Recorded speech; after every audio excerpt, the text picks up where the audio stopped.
One of the things I love to do on this channel is reach out and give you new faces with new stories. Now what I love to do is catch up with people brought on the channel. We brought David and Morgan on about a year ago.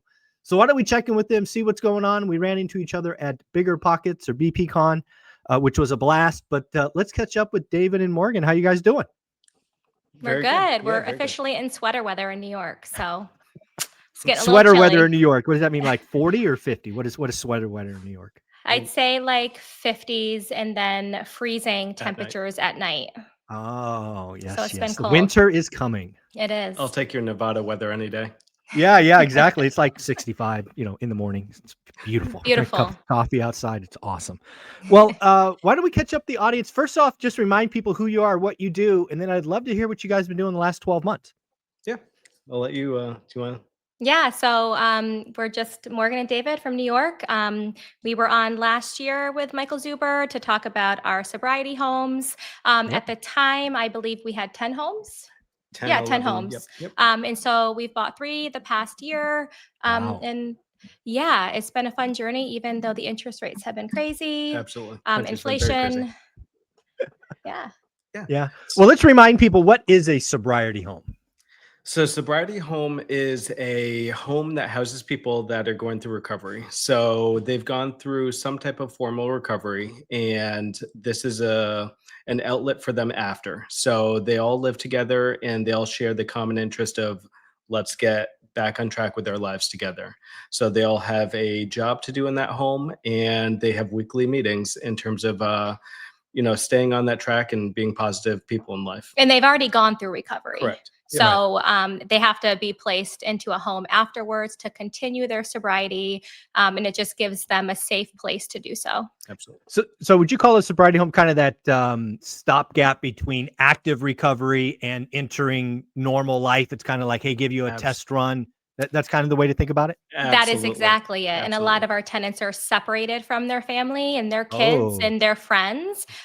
So they can stay in these homes as long as they need until they feel necessary to leave. In the 5 years we've been doing this, every tenant has pretty much stayed in the house unless, they've dropped out of the program or in some instances relapsed. So yeah, it's been the one great. Caveat to that is that we do have a couple homes that are women's homes. As long as they're having a successful journey, then they're allowed to bring their children into that home. Yeah.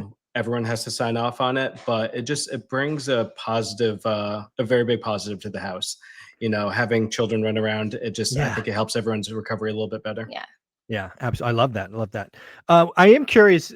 This would seem, when you think short term, midterm, long term, I'm going to place sobriety kind of midterm. Is that fair? Are we talking like 9 months kind of general average? Yeah. So their timeline is that if they're in the house for a year to a year and a half, they're successful. Okay. The house, All right. in terms of our lease, though, it's a 3 to 4 year lease. And some of these people, to be honest, will go well past that year and a half just because it's a positive in their life. They have such a good foundation there that they want to stay there forever. And I want them to stay there forever. And then do you write the lease with some outside agency, thus you quote unquote have it full, and then they place the tenants? How does that work? Yes, exactly. That's exactly it. So we do the lease with the nonprofit, and then they source the tenants. So we have no part of that. Nice. That makes total sense. And then this is, I'm going to call it kind of like rent by room, right? Where in this case, I'm guessing one person per room. I'm just guessing. Go ahead. Yeah, no, that's a great guess. Depending on the size of the house, normally our houses are 7 to 9 people. That way there's a specific comfort level for all the tenants. They never, in most cases, unless there's like a huge bonus room above a garage, put more than 2 people in a room. So it's more of a roommate, college dorms type situation. Got it. Give or and take, are you doing things like the group from Rent by Room that's like, hey, let's go buy a 28 square foot 4-bedroom, and then magically it turns into a 7? Are you doing things like that or no? Not to that extent. I mean, if anything, we'll add 1 extra bedroom and maybe we'll convert a second dining room into a bedroom. But you're not trying to maximize bed count. No. Nope. We want it to be a comfortable living space for everyone. Right. Because unlike Rent by Room, you are the common space is probably seen as a plus, kind of that Absolutely. community. Okay. Sure. That makes Yeah. total sense to me. All right. So let's catch people up. So again, you had 10 homes. How many rooms do you think that was last year? Oh God. Let's see, 10 times Maybe 4. So like 50? 4, yeah, 40 to 40 to 50. 50, 40 to Yeah, 50 I say that's rooms. a good Yep. average. Yeah. So, Okay. and I was actually saying to Morgan the other day, just kind of realizing we have a lot of tenants. Yeah, we have a lot And of tenants. Yeah, you do. a lot. So, Well, like every year, like Mother's Day will come around and I have to think, okay, how many women's houses do we have? All right, do the Oh, math. So that's we awesome. send, like sending the flowers to the women's for Mother's Yep. Day. You really have to like think and calculate. And we don't know the tenants personally. We just have like an average guesstimate of how many Yeah. in each home and that kind of thing. Yep. But All right. Well, so you had 10. Now you're at lucky 13. Tell us Yes. about the 3 you picked up this year. So 2 of them are in Pensacola, one of them's in Jacksonville. So Okay. there were definitely, we're, going through the market just like everyone else in terms of high inflation and had to overcome that. So Yeah. we just, to be honest, we stuck with everything that we did a year ago that we told you. And we stayed within that box in terms of finding that 4-bed, 2-bath Yeah. house to over 2,000 square feet in a good area. We didn't do anything different. Nice. And iBox is everything. I don't know why people don't get it. it's just correct. so simplistic And and it works every time. So there's no need to go outside of that comfort And zone. don't get me wrong, our cash flow is a little bit less, but I think the difference a year ago compared to today is that I understood that, the interest rates aren't going to stay at 8% Mhm. forever.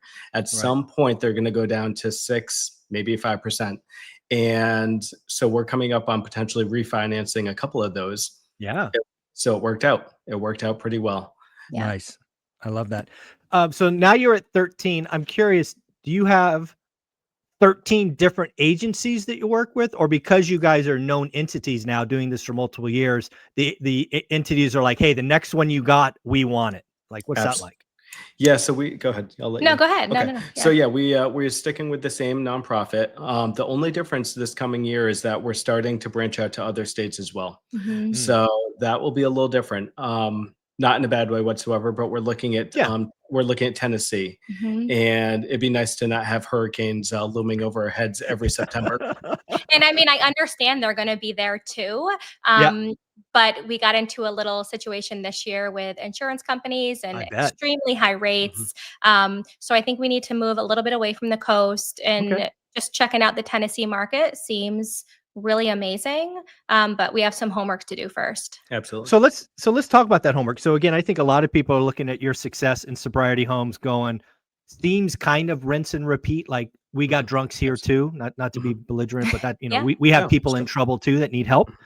Um, how would one go about doing homework? So you're talking about exploring Tennessee. You have a track record in Florida, clearly. Mhm. Mhm. How do you kind of rinse and repeat that in a new state, a new city? What advice would you give someone who's going, ooh, sobriety homes, I want to taste that? Correct. So I think the big thing when I started looking at Tennessee is looking obviously at the largest cities in Tennessee. Obviously, one of the most popular is Nashville. Hmm. Tennessee Titans played there, so there's that too. But so looking, to be honest, looking where Tennessee Titans play, looking at downtown Nashville, and then Hmm. expanding out from there. So once I did that, I used my trusty secretary. I hired her last year. Her name is ChatGPT, and she is phenomenal. She's great. She doesn't need Yes. vacation days, Nope. doesn't And complain. she's totally free. Yes. So that's a bonus. Go nuts. So and to be honest, ChatGPT has been phenomenal. You break it down, say, "Hey, I'm starting to look at everything in Nashville, Tennessee. Hmm. Give me a breakdown of demographics. Give me a breakdown of businesses. Give me an idea of areas to retire in." It breaks it down better than any person ever could. Hmm. And so it gives me a very, very good buy box within Tennessee, but then even Nice. going down further into Nashville. And let me add to that real quick. We're very lucky because throughout this process, this 5-year journey, we've established many relationships and many realtors. So one of our good friends, she's also one of our realtors. She's relocating to Tennessee. Ah, Um, so now that's a body where we cannot obviously be. yep. And it's just going to continue the business for her, Yep. continue the business for us, establish those relationships. And that's been pretty amazing. Yes. So it makes total sense for me how you're evaluating Nashville. You're using ChatGPT, that wonderful secretary. You got boots on the ground that you trust. Love that. Mhm. Good, great combination. But how do you meet the agencies? Because I think that's where a lot of people struggle. Like, how would you meet, how do you meet do you just cold call them? You look up their websites and email them? Like, how are you reaching out? So I'll let you kind of speak to that. Okay. So for the nonprofit. Yeah. So How do you you find it? just go into Google or ChatGPT and you type in, It's as this simple is as where I that. want to live, or this is where I want to invest given my criteria. And I need you to tell me nonprofit organizations or agencies or anything within whatever realm you want. And if that's sobriety houses, you can do that. So for example, for Florida, there's the Elko House. There's the Northeast Florida Sober Living Association. There's the Blue Waters Recovery Foundation. The list goes on. I probably have researched hundreds, if not thousands. So again, you get the list. I love this. They give you the numbers in the emails and you just pick up the phone and call them. Absolutely. That's it. It's legwork and it's time and it's energy and it's education. But at the end of the day, you have to put some sweat equity into your own business if you want to be successful. Well, I love this process, A, because it's simple. Yep. And B, the person you're calling likely has an appetite that they can't fill, right? They have more demand than supply of homes. Oh, absolutely. So they're gonna enjoy that phone call. Like, oh, and this is what we want. This is where we're looking. They're going to tell you what part of town, what room configuration, what the lease rates are, how long they do it for. Like, they're going to be almost salivating when they talk to you. That's Absolutely. it. Yep. And I mean, I know for you have your listeners, they're all over the country, all over the world.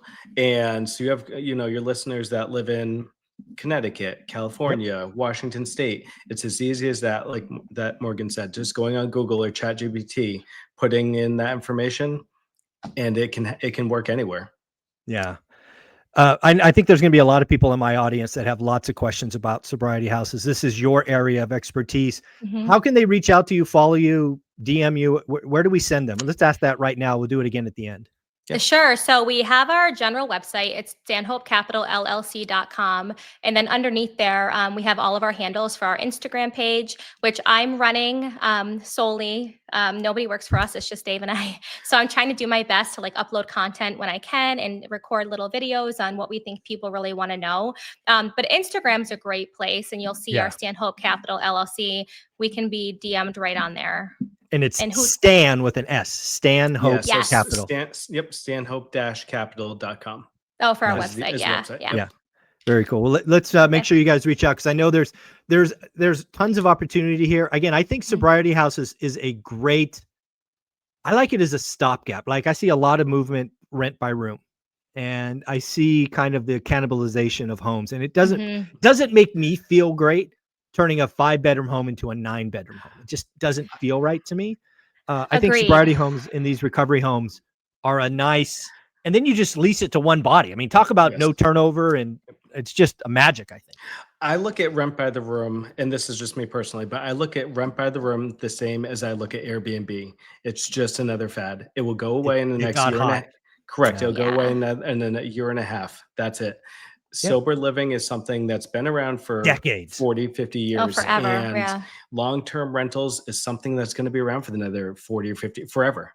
And it's not a fad. And that's the difference. No, I agree 1,000%. Again, I think room by room is going to be a thing everywhere, but I think it is a fad like Airbnb. There will also be towns that go up against it. You're going to see more and more regulation against it. It's coming, right? Anytime the wave goes out, it gets smacked back. This is why, recovery homes make so much sense, because again, it's a need that's being filled. Makes total sense. That's it. Yes. Love it. Love it. Well, let's switch gears. Let's talk about BPCon. Again, I've kind of shared with my audience what my takeaways were. You guys were attendees.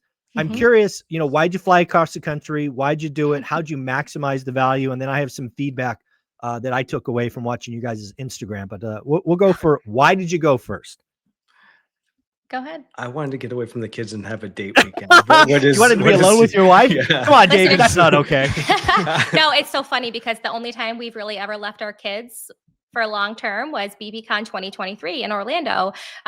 So I think we always look at BBCon every other year. It seems to be our trend, really, as a way to get away. It gives us enough time in between conferences to really soak in what we've learned in time to apply it. And from what we've learned from BBCon this year, Vegas was very overstimulating place. And I feel like, what a cool place. We did a lot of really neat things. We had a good time. In terms of the conferences, I liked a lot of the newer speakers. And a lot of them were kind of talking about things that weren't necessarily the FIRE movement, which we can really appreciate. And I can talk more on that after, but No, it was something phenomenal. It was nice being back on the West Coast. I was stationed out there in the Air Force, so it was nice to be back in the desert. yeah. And it was great just being, I think for me, like you said, every 2 years, it's a nice refresh of, hey, this is what we're doing in real estate. There are other people that are going through the similar journey, because everyone goes back to their town. And someone said this to us at the conference. They go back to their town. Not all their friends or family are within the real estate space. So it's kind of I don't want to say it's kind of a validation that, yes, I'm doing this journey correctly. There's other people that have the same headaches, but there is a good end goal in sight. Yeah, I love it. One of the things that I loved about your Instagram feed is not only did you give just due to the event, which was awesome, like you had summaries and pictures and all of that, but you also took time to do some really cool things outside of the event. The one that I am most jealous of, and I told your wife this, is y'all rented a fancy car. Come on. Yes. What is that about? That's got to be a dream. Yes, it was. It was a Lamborghini Huracan. Next time that we come out to Vegas, you'll have to come with us. There you go. There you go. Yeah, that was well done. Well done. We joked because, we're in the real estate space, and it's like, don't spend frivolously and don't get on that hamster wheel, right? That you talk about all the time. And I'm like, we dropped some good money to ride that sports car for a couple hours, but it was well worth every penny. It's our Christmas gift to each other. Nice. But yeah, it was beautiful. Michael, did you both drive? I'm sorry. Yes. You both yeah, drive? we did. Yeah. Because I've always loved supercars, and Lamborghini is probably one of like my favorite. So it was more my dream, and we could have picked I don't know, like 15 different vehicles, and that was the one. The Lamborghini Huracan. Yes. It was beautiful. Yeah. Wasn't your dream car this is going back years ago, but wasn't your dream car Mercedes SL? Yeah, 550 or 500 at the time. Yeah. Yes. And I don't know, it just made me think of that. We're not going to go purchase a Lamborghini tomorrow, but it's a fun vacation away and it's something to enjoy. Yeah. Yeah, and you cool. both, and it was important for both of you, and it's a Christmas gift to both of you. That makes it extra special. And we drove out to the Hoover Dam, and we hadn't been there in like 12 years, maybe. I love it. Yes. So yeah, it was just a nice, relaxing afternoon before all the chaos of the event, which followed suit. Yeah, and let me tell you, owning your dream car, my dream car for 10 years. It was I put 105,000 miles on my dream car, so I smiled every time I saw it. So yes, go get your dream car when it's time, not too early. That's right, when it's time. Yes, when it's time. Yeah, and then I'm curious. You guys were gracious enough. You gave me a coin, which I appreciated. I gave you a shout out the day after, so thank you for that. I remember that, a challenge coin. But I am curious, what did you guys take away from my session other than the technical difficulties that I had to dance through? Oh my God. That was fun.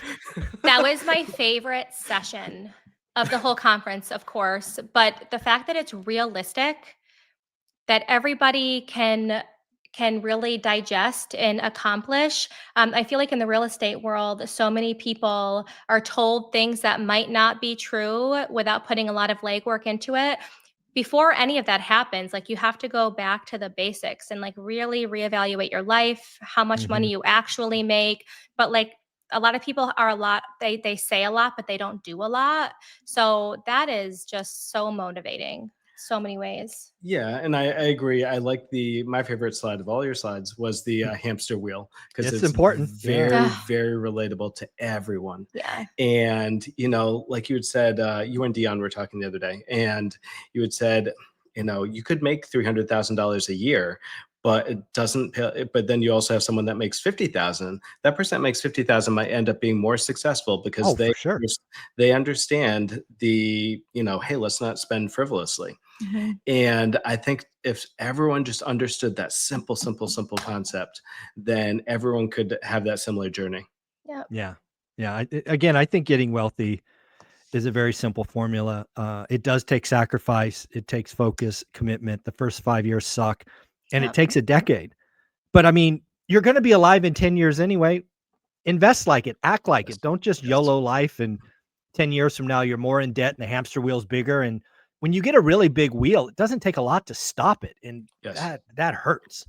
Yeah, we just, I was saying to Dave the other night, we just celebrated 5 years of our very first property during COVID. And I'm like, wow, you blink and you're like, 5 years goes by like that, you know, and it goes by so fast. So another 5 more years, if you think about it, it just, you're halfway there. You're right at the crest. Yeah, that's it. That's it. It's funny that you mentioned the 5 years in your presentation, because we did hit that 5 years, and it made me think, though, when you said that you do it for 10 years, you're going to be in a whole nother ball game at that point. In 5.5 years or 5 years from now, I'll be done with state police. Life will look very, very, very different. So cool. Yeah, so cool. Well, the other thing you guys did that was monumental, and I'm going to guess you do a lot more of in this last 12 months, is you took outside capital. Talk about how that came to be. Again, social media is awesome for that. And, sometimes you try it once, some is good, more is better. Is this going to be a secret to explode the portfolio? Talk about that. I think so. So the past 3 that we purchased, one was from other state police member, and he's since retired, but he had wanted to reinvest with us. It went well the first time, so I said, why not? And then the other one that I thought was really just great is just from social media. Yeah, and it was a person. He's from Washington State, and he said, "Hey, I saw you on all these different podcasts. Let's just see how it goes." Couldn't be happier right now. And it's such a simple process that we have set up. It's not going through a large equity firm. It's very simple the way we have it structured. I think that deal was done in like less than 2 weeks. Yeah, if that. Like from finding us, listening to us, wiring money, and everything done, it was like really quick. Yeah, that's the value of what you're doing, Morgan, with social media, because you know this already. You already have evidence of once, but once the dam breaks, the wave is coming. Yeah, I mean, thank you. I didn't even do it on purpose, right? I just at the time it was a blog. It wasn't even video, right? It was words, and I borrowed like $5 million from people I'd never met. It was wild. Crazy. It's such a weird feeling. And like, I love social media to share photos of my family and my kids, especially family near and far. But when we talked about like, let's start doing stuff for our business on Instagram, I am like, oh, is that silly? To like record videos of him and I talking, but apparently not. So apparently it works. I guess it worked. Yeah. Which is exciting. I think that in itself, to receive $50,000 from just posting on Instagram, having a couple of videos is very wild to me. And, I will say, plug for Morgan, that she does all the social media. She does Instagram. You will not get me. I will literally break. You'll show up to the phone call, huh? Yeah. Right. Show up to the phone call. And that's why there's such a balance in how we do business. Like I mentioned to you beforehand, I can't even do a Facebook reel if I tried to. And so she's phenomenal with that. Her ability to talk to other people and to put it online is great. Yeah. Well, let's close on this. One of the things that I see in both of you, is true love, true respect, true partnership.